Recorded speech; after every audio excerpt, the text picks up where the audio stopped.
Indonesia merupakan negara kepulauan. Hal ini tertuang dalam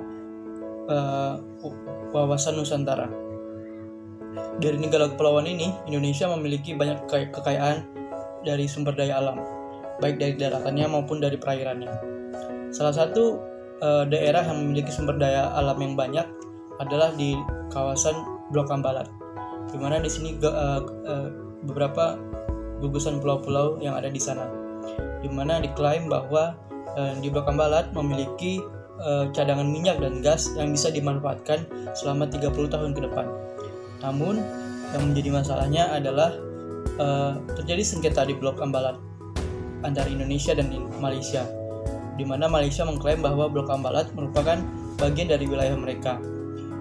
Ini berdasarkan peta yang dibuat pada tahun 1979, di mana Malaysia mengatakan mereka juga negara kepulauan dan berhak untuk mengatakan bahwa Blok Ambalat juga bagian dari negara mereka. Dan ini menjadi latar belakang kami untuk mengangkat tema ini. Terima kasih.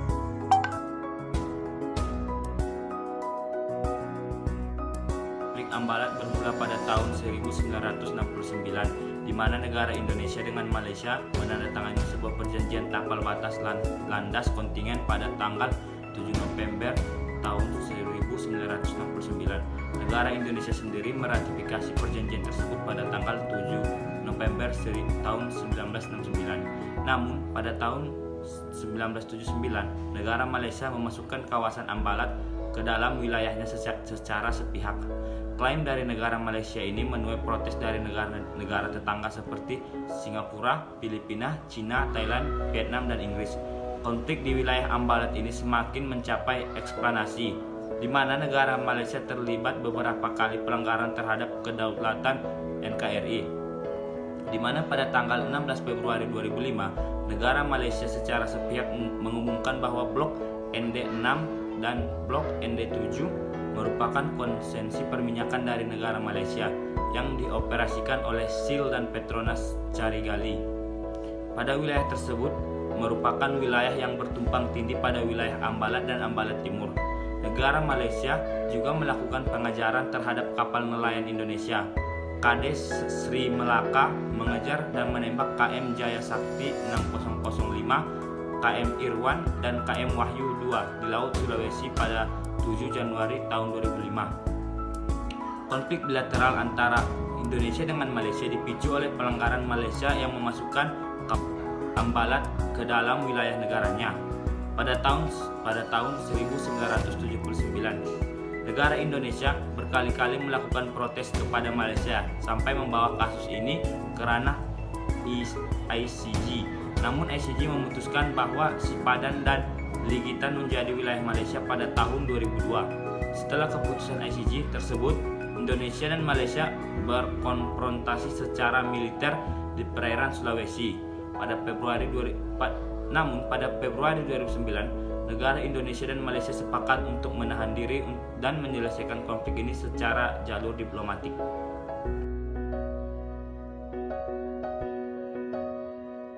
Konsep yang digunakan dalam pembahasan ini adalah konsep preventive diplomasi yang berfokus secara khusus pada tindakan diplomatik yang diambil untuk mencegah atau mengurangi penyebaran konflik bersenjata. Laporan tersebut menjelaskan relevansi diplomasi preventif di seluruh spektrum konflik dan sebagai bagian dari strategi yang lebih luas yang dimiliki secara nasional untuk mempromosikan perdamaian. Diplomasi preventif mengacu secara khusus pada tindakan diplomatik yang diambil pada tahap sedini mungkin untuk mencegah timbulnya perselisihan antara pihak dan mencegah perselisihan yang ada meningkat menjadi konflik dan untuk membatasi penyebaran yang terakhir ketika terjadi. Hal tersebut dikutip dari UN Preventive Diplomacy, Delivering and Result a Report of Secretary General. Dan kami juga akan menganalisis bagaimana peran ASEAN dalam membantu meredam tensi ini dan apakah preventive diplomasinya works on ASEAN. Sekian, terima kasih.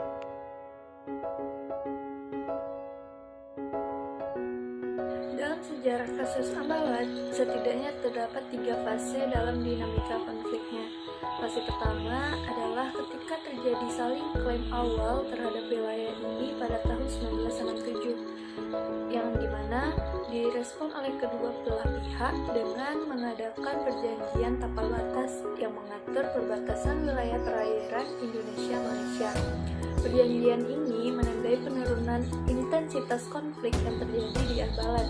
Setelah ditandatangani perjanjian tapal batas, dinamika konflik Indonesia-Malaysia terkait kasus Ambalat relatif menurun.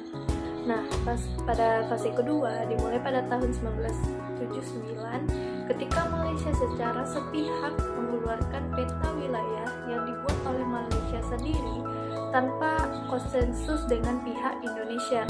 Peta ini bermasalah karena secara sepihak Malaysia melebarkan wilayahnya hingga mencakup wilayah Pulau Sebatik di wilayah Blok Ambalat. Kemudian, eskalasi konflik di Ambalat relatif stagnan, tidak ada pelanggaran wilayah secara masif yang dilakukan oleh Malaysia. Selanjutnya pada tahun 2005, intensitas konflik kembali meningkat yang ditandai dengan masuknya dinamika konflik pada fase ketiga. Pada tahun 2005, konflik kembali terjadi setelah perusahaan pengelolaan minyak Malaysia, yaitu Petronas, memberikan konsesi eksplorasi kepada Shell untuk eksplorasi minyak di kawasan perairan Ambalat. Shell sempat mengadakan kerjasama dengan Indonesia pada tahun 1999, kemudian pada tahun 2001 memutuskan kerjasama. Masalah perbatasan antara Indonesia dan Malaysia di kawasan Ambalat muncul sebenarnya sudah melalui proses yang relatif panjang, yaitu pada tahun 1969 sudah mulai diadakannya perjanjian tentang garis batas landas kontinen yang terletak di Selat Malaka, Laut Cina Selatan di sebelah timur Malaysia Barat, dan Laut Cina Selatan bagian timur di lepas pantai Sarawak.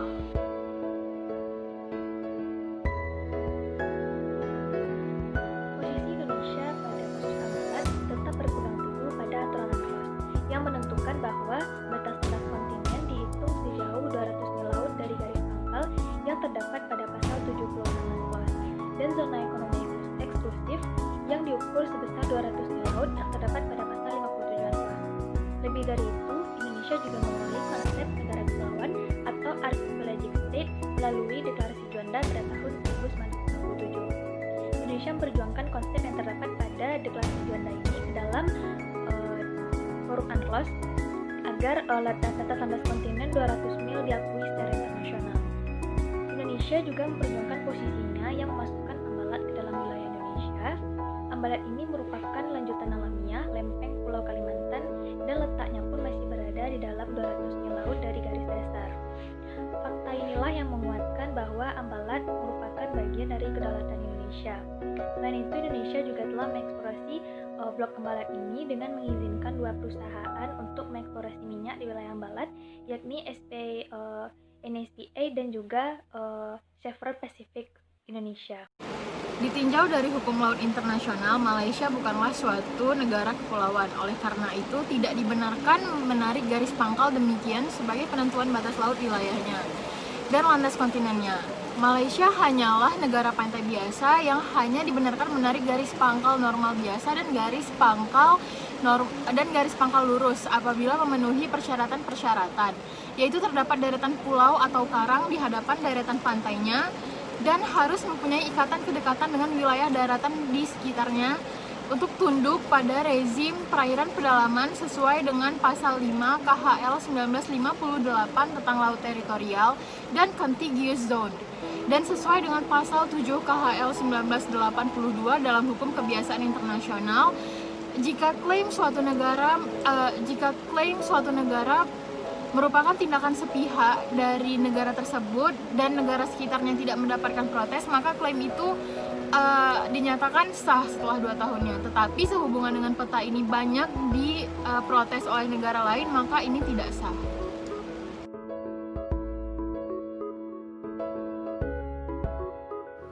Baiklah, pada bahasa kali ini saya mencoba untuk membahas mengenai bagaimana strategi Indonesia dalam penyelesaian sengketa ini. Dalam penyelesaian sengketa ini, pemerintah Indonesia mempertimbangkan bahwa Indonesia dan Malaysia merupakan negara yang tergabung ke dalam ASEAN, di mana dalam ketentuan ASEAN terdapat prinsip-prinsip dalam penyelesaian sengketa. Pemerintah Indonesia mengacu pada prinsip TAC atau Treaty of Amity and Cooperation yang diciptakan pada tahun 1976. Dalam TAC disebutkan salah satu prinsip penyelesaian sengketa adalah penyelesaian dilakukan secara damai. Selain itu, ASEAN juga mempunyai prinsip yang disebut dengan Piagam ASEAN. Piagam ASEAN sendiri tercipta pada tahun 2007, di mana dalam Piagam ASEAN pasal 22 ayat 1 menjelaskan prinsip-prinsip penyelesaian sengketa secara damai seperti negosiasi, dialog, dan konsultasi. Adapun langkah-langkah yang dilakukan oleh Indonesia untuk menyelesaikan sengketa ambalat ini adalah dengan melakukan beberapa pendekatan, seperti pendekatan secara hukum, pendekatan secara politik, dan pendekatan secara kedekatan wilayah. Pendekatan secara hukum dilakukan pemerintah Indonesia dengan membuat undang-undang dan beberapa peraturan pemerintah sebagai implementasi dari disahkannya Indonesia sebagai negara kepulauan oleh UNCLOS, tepat setelah diresmikan Indonesia sebagai negara kepulauan. Pemerintah mengeluarkan Undang-Undang Nomor 17 Tahun 1985 tentang pengesahan UNCLOS 1982. Kemudian mengeluarkan beberapa peraturan pemerintah untuk memperkuat UNCLOS 1982 tersebut, seperti Peraturan Perundang-undangan Nomor 38 Tahun 2002 tentang draft koordinat titik-titik garis pangkal Kepulauan Indonesia yang kini telah disempurnakan dengan Peraturan Pemerintah Nomor 37 Tahun 2008. Pendekatan secara politik dilakukan Indonesia dengan cara meningkatkan perundingan bilateral antara kedua belah pihak. Selain itu, pemerintah Indonesia juga mempersiapkan tim perunding dan diplomat-diplomat yang ahli dalam bidangnya untuk menyelesaikan sengketa ambalat. Sedangkan pendekatan yang terakhir digunakan adalah pendekatan secara wilayah. Cara ini digunakan untuk mengukur kedekatan wilayah ambalat ke salah satu negara.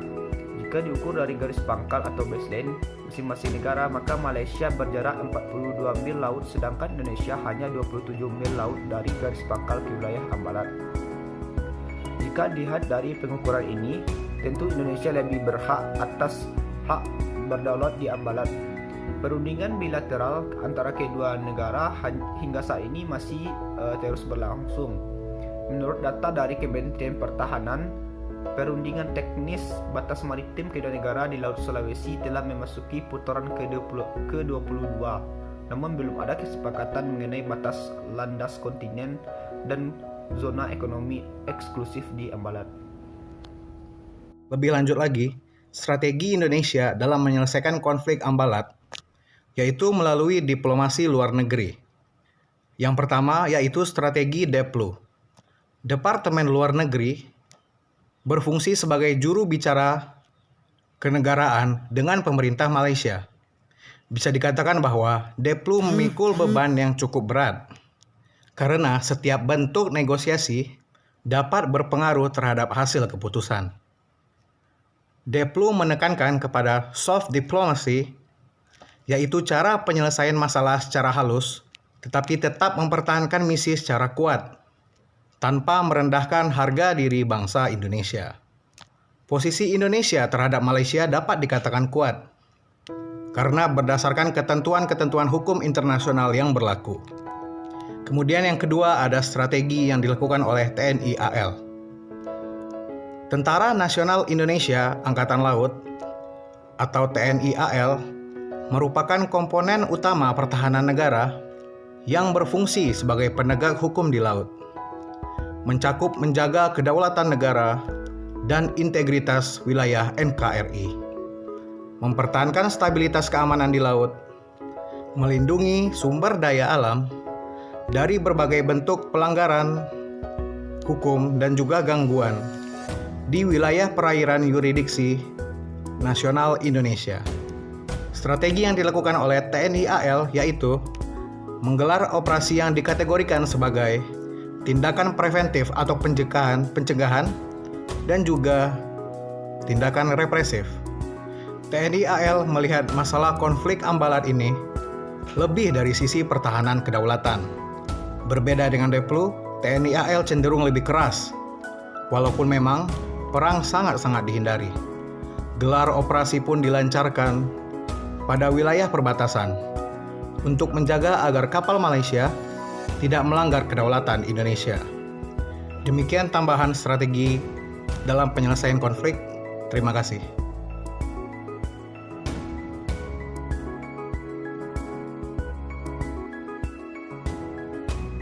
Selanjutnya itu peran ASEAN dalam kasus Ambalat Indonesia dan Malaysia. Konflik Ambalat ini terjadi pada tahun 1969. Ambalat ini adalah suatu blok dasar laut atau landas kontingen dengan luas 15.000 km persegi dan terletak 80 mil dari lepas pantai Kalimantan Timur di kedalaman 2,5 perairan laut Sulawesi. ASEAN sebagai organisasi internasional yang mana Indonesia dan Malaysia ini adalah salah satu anggota dari ASEAN, yang mana ASEAN ini menjadi jalan tengah menyelesaikan konflik antar negara regional ini. Upaya dari sengketa ini pun dapat dilakukan dengan cara diplomatik di tingkat ASEAN, dan ini juga sempat dikasih dan diberikan oleh Indonesia. ASEAN juga mempunyai dewan tertinggi ASEAN yang namanya itu ASEAN High Council, yang mana dapat digunakan sebagai mahkamah penyelesaian konflik yang terjadi di antara anggotanya. Namun di Indonesia sendiri pun tidak ingin membawa kasus ini ke ASEAN High Council karena ada beberapanya pengalaman buruk di sana. Terus juga prinsip non-intervensi ini adalah satu cara untuk mengikut campurkan urusan negara lain. Di sini negara ini tidak ingin adanya bantuan dari negara lain karena ada beberapa faktor.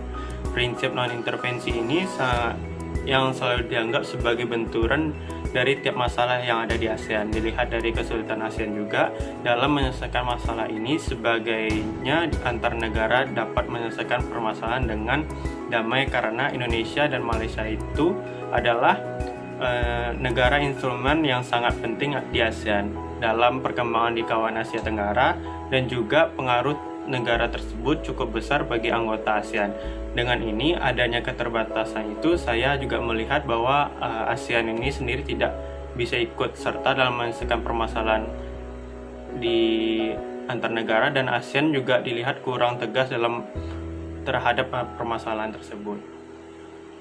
Menurut hukum laut internasional, Malaysia dan Indonesia telah meratifikasi UNCLOS 1982. Maka idealnya penyelesaian sengketa berdasarkan UNCLOS ini bukan pada ketentuan yang berlaku secara sepihak. Menurut UNCLOS, Pulau Borneo yang padanya terdapat Indonesia, Brunei Darussalam, dan juga Malaysia berhak atas laut teritorial, zona tambang, dan ZEE serta landas kontinen. Di sebelah timur Borneo bisa ditentukan batas terluar laut teritorial yang berjarak 12 mil dari garis pangkal. Kemudian garis berjarak 200 mil yang merupakan batas ZEE, yang demikian seterusnya untuk landas kontinen. Zona-zona yang terbentuk ini adalah hak dari daratan Borneo. Maka secara sederhana bisa dikatakan bahwa di bagian selatan merupakan hak dari Indonesia dan di bagian utara merupakan hak dari Malaysia. Tentu saja dalam hal ini perlu ditetapkan garis batas. Menurut UNCLOS, proses penentuan garis batas landas kontinen mengacu pada pasal 83 yang mengisyaratkan dicapainya solusi yang adil. Perlu diperhatikan bahwa adil maksudnya di sini tidak berarti selalu sama jaraknya. Penyelesaian klaim Malaysia dalam sengketa blok Ambalat antara Indonesia dan Malaysia ini menurut hukum laut internasional yaitu dengan memberikan kebebasan bagi kedua negara untuk memilih prosedur yang diinginkan sepanjang hal itu disepakati secara bersama. Dalam piagam PBB, pasal 33 ayat 1 menyebutkan jika terjadi persengketaan hendaknya diselesaikan dengan cara negosiasi, mediasi, konsiliasi, arbitrasi, dan juga cara lainnya. Malaysia dan Indonesia sepakat untuk menggunakan metode negosiasi ataupun perundingan diplomatis. Hal ini terlihat dari pertemuan-pertemuan yang dilakukan oleh kedua negara. Penyelesaian kasus batas maritim dapat dilakukan dengan negosiasi atau juga dengan bantuan dari negara lain atau pihak ketiga. Namun sejauh ini Indonesia dan Malaysia memilih negosiasi sebagai cara untuk penyelesaian sengketa maritim ini.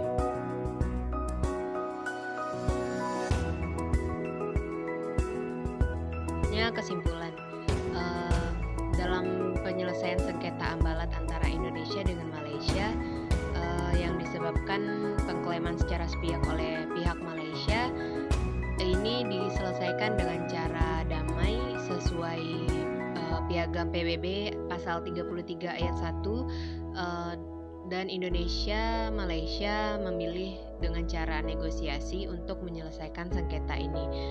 Sejauh ini Indonesia dan Malaysia telah melakukan berbagai pertemuan-pertemuan, namun sampai saat ini belum ada keputusan batas landas kontinen dan zona ekonomi eksklusif di perairan Ambalat.